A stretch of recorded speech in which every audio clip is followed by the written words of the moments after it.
Okay, this is the third. This is the third Casey at the bat. The first one came from upstate New York. It is now at Casey's, which I'm sure you'll all see here shortly. Yes. As long as they serve beer. Yeah. The second one, it fell over during a rainstorm in January. And I looked out and it was down she went. Oh. And he's right down there. I cremated him. He was gone beyond repair. And I reached out to the guy that did the second case. He's retired now. He just lives in Medway. So this one came from Rhode Island. And we're a little early. Casey's birthday is on June 3rd, 1888. So we're a couple of weeks early. So, Joanne, where are you? I'm over here.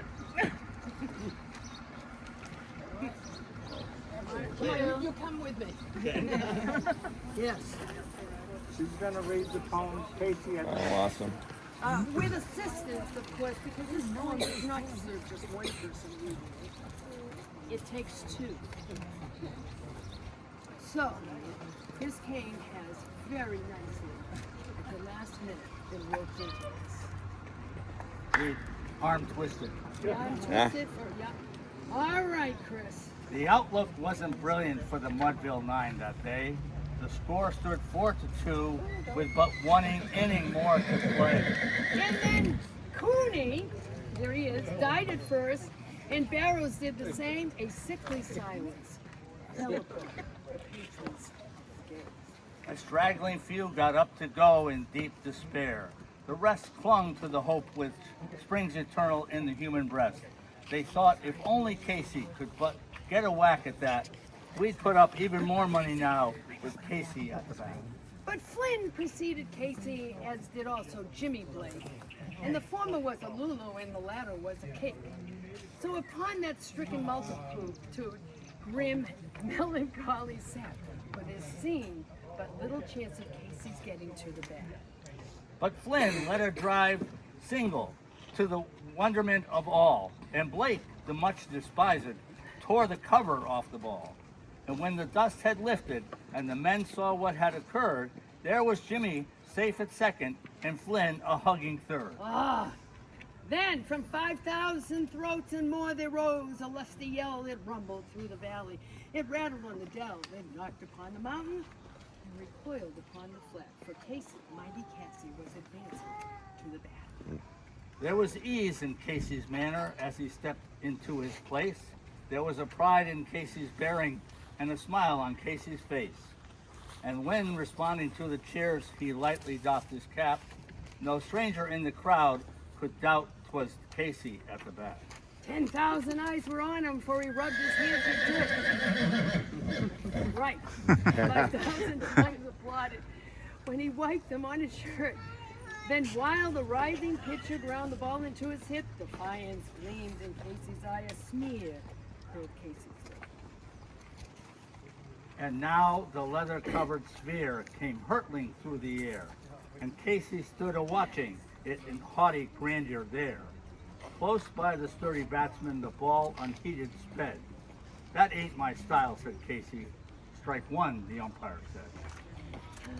From the benches, black with people, there went a muffled roar, like the beating of the storm water, waves on the stern and distant shore. Kill him! Kill the umpire, shouted someone in the stand.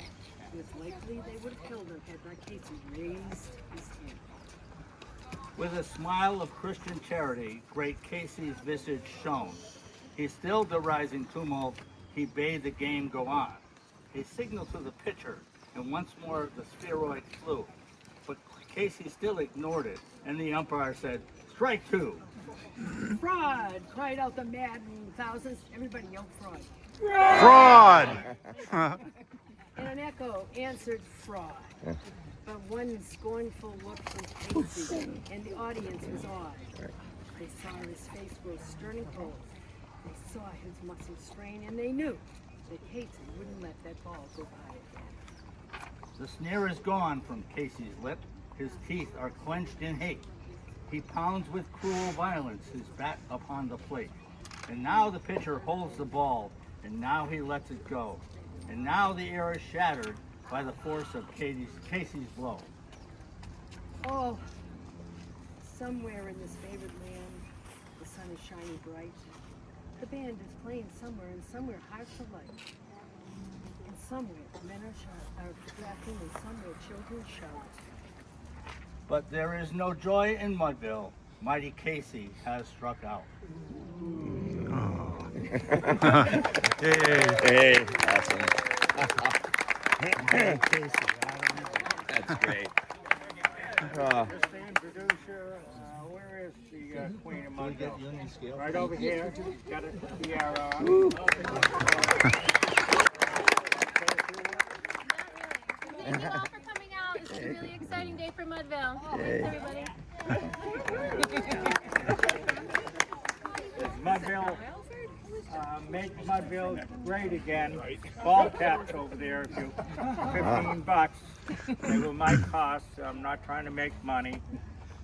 Tina Hine is here. They say all politics is local. Tina's a Mudvillian. Representative James Arena DeRosa is a Mudvillian. You can't get any better than that. All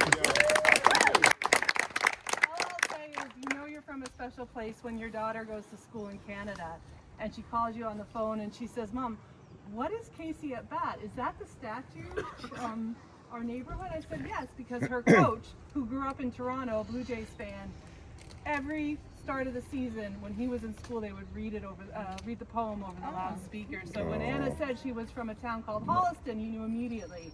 And he said, so Mudville? And she's like, yeah, how do you know that? And he said, so Casey at bat? And she said, how do you know that? So you know you're from a special place when your daughter again comes home from Canada. That's awesome. What a great story.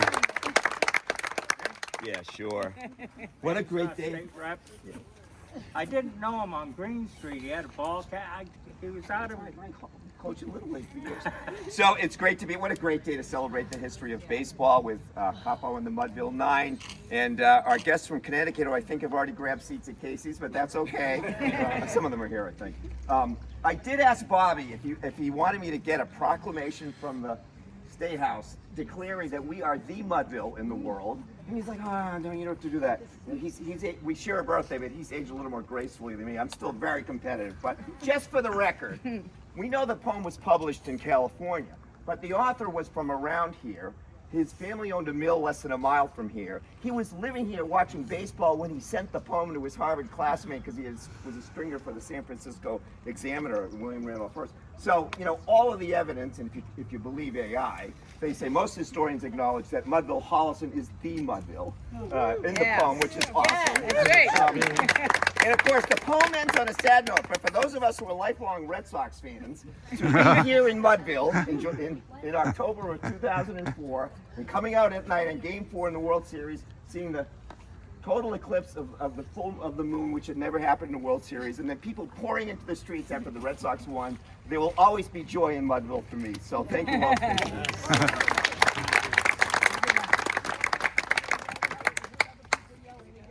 Hey, my guy's gonna sing with you. The song I'm going to play is called Ode to Mudville. It was co-written by the founder of the Mudville Baseball Club, John Shanahan. He wrote the lyrics for this song, and we wrote it several years ago. We actually entered it into a National Vintage Baseball Association songwriting contest, and we actually won. All right. I'll let you decide whether it was good enough for me. Haven't played it in a while. But anyway, it's called Ode to Mudville. It was in 1856 that Mudville first came to be. From the sweat of Irish labor and carved from earth and sea, when the children of the famine asked the elders for some more, they said, no, go back to Mudville, for it's there you must endure.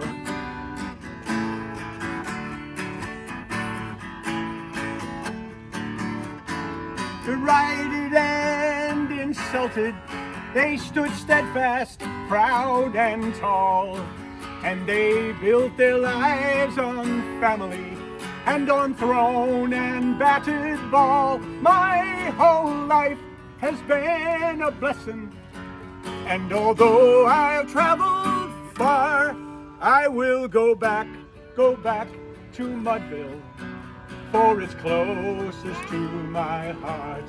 I will go back to Mudville, for it's closest to my heart.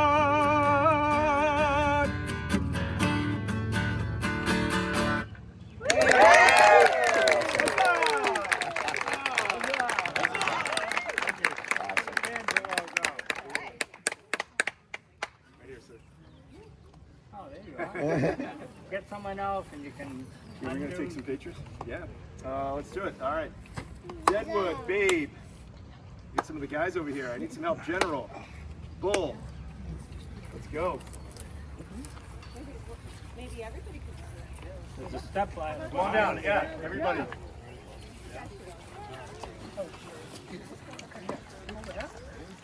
I want to get the guys down. Let's get all the guys down.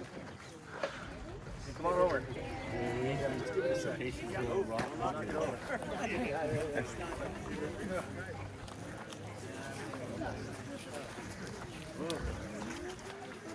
All the guys here? Go! Let's do it. Up ahead.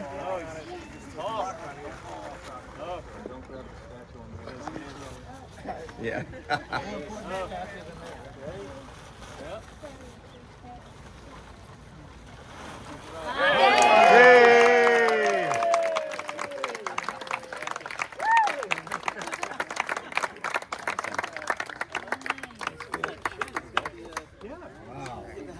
Okay, photos. He looks like campus Bobby. Can we get one with you? and the team? Can you guys do one picture with Bobby, me, and anybody else? Everyone who's just involved? Yes. Quickly. Hi. Joanne. Where's Tina? Pipes. Paul here. Who did it all? Oh, we're looking at a million places. Where's Paul? Mudville, you can smile.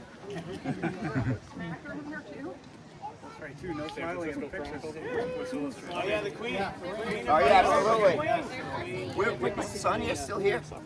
I don't see him. Oh, there he is. Paul. Okay. If everyone for 1 second, that guy right there is one of the. Yeah. He's got film in his camera. What's film? Awesome. Thank you.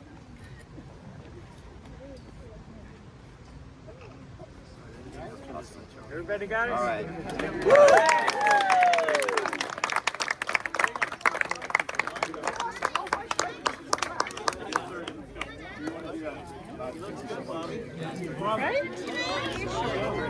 Let's make sure you know. It was awesome. My pleasure. Absolutely. I'm coming from